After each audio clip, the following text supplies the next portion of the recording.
This is Twit.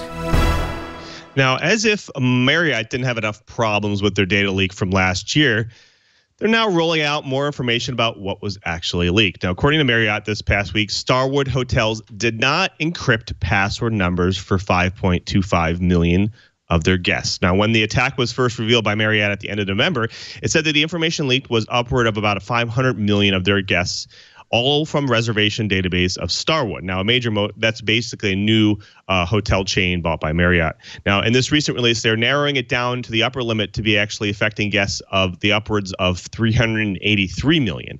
Although a little better, the revised figure is still the largest loss in history, greater than the attack of Equifax, the Consumer Credit Report Agency, which lost driver's license and social security numbers of roughly 145.5 million Americans in 2017. Now, they still have no idea who actually carried out the attack, but we have talked about it before, and it looks to be state actors from China. Now, it was an attempt by China's Ministry of Security or State Security to compile a huge database of Americans and others with sensitive government or industry positions, including where they worked, the names of their colleagues, foreign contacts and friends, and where they travel. Now, although unrelated, it seems like it has relevance that a top official of Chinese Ministry of State Security was arrested in Belgium late last year and extradited to the United States on charges of playing a central role in hacking of American defense-related firms.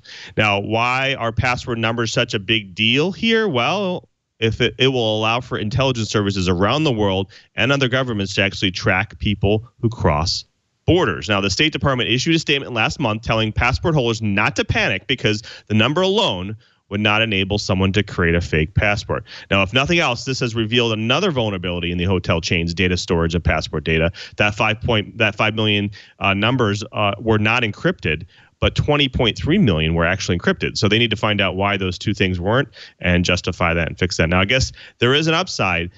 They learned a little bit by their mistakes. Maybe.